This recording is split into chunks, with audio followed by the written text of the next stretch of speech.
Hi, this is Wendy of Science-yHairBlog and Goose Footprints talking to you about hair in perimenopause and menopause part 3, silver hair. This is about managing the physical aspects of silver hair, not why it happens, and there is more on the blog. Silver hairs are more likely to contain the medulla, and this increases rigidity. And this isn't something you control, this is just something that happens. Some people have more than others just to begin with. Even if you've always had fine hair, which is like the hair on the left or the yarn on the left, you might start sprouting some coarse hairs like the one on the right. Maybe all over your head, maybe in just your crown or hairline or your eyebrows. These hairs are less flexible, and this is something that happens with some people's silver hairs, at least on some parts of their head. You might, to deal with this and the flexibility issue that it creates, choose products that have been designed for hydration, for moisturizing, or for color protection. A little oil before washing helps with tangles and flexibility, or oil pre-wash treatments, especially on the areas that feel a little more wiry. Deep conditioning before washing or after can add flexibility and softness as well as hydration. Try it before washing if your hair tends to get limp or flat when you deep condition. Silver hairs can be inclined to frizz. So, this paintbrush on the left is dry. It's spread out, it's inflexible, and it will be very difficult to contain this frizz if we wait until it's dry to deal with it. If we dip that paintbrush in the water like at the right, the power of surface tension between the water and the hair fibers holds them together. When hair is dry, that force is lost. But while your hair is drying, it's reshaping itself in that form because weak temporary bonds in the proteins will hold the hair in the shape that it was while it was wet. Frizz management starts with wet hair.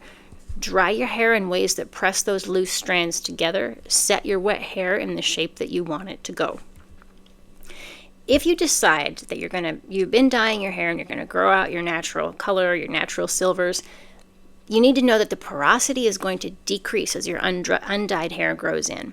During that process, focus especially on the formerly dyed hair with conditioners and treatments.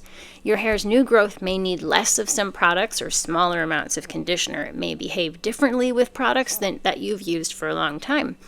Most styling products are designed for somewhat porous hair, given that the majority of women do dye their hair.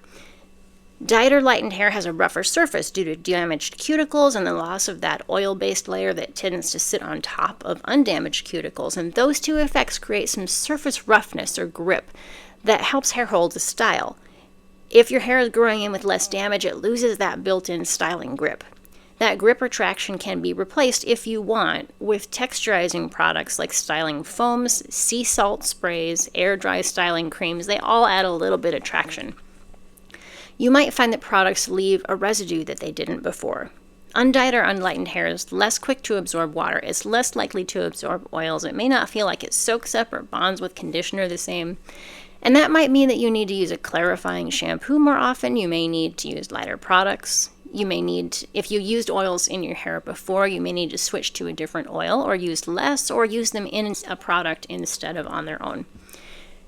If you decide to start coloring your hair, colored or lightened hair needs extra time with conditioner. It tends to do better with oils. It needs help with hydration. So looking for color protection products, those are often very good choices for hydration and for slip. UV protection decreases as the amount of silver or white hair on your head increases. And that's because of both hair's ability to protect your scalp and itself from sun damage. Pigments in your hair filter out UV light from the sun. Hair tends to become more porous with sun exposure, and that can lead to discoloration of silver and white hair or loss of color if you're dyeing your hair. So wear a scarf, wear a hat, wear a UV buff if you're in the sun for extended periods. This protects your scalp and also reduces the chance of hair discoloration. There are UV protecting shampoos and conditioners, but most aren't broad spectrum, and they tend to become less effective over the day, just like sunscreen for your skin, which you have to reapply.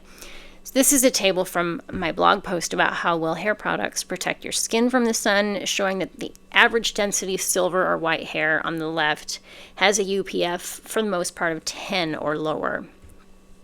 Now, to counter red, yellow brassiness in silver hair, purple or blue toning shampoos, conditioners, or masks can help cancel out unwanted colors. See, they're on the opposite side of this color wheel from the red and the yellow and the orange. Also managing hard water deposits with hard water shampoo if you have hard water, and avoiding products with dark colored plant extracts or like tar shampoos can be helpful. So if you found this information helpful, like it, subscribe for updates, and find out more on the Science-yHairBlog. Thanks for listening.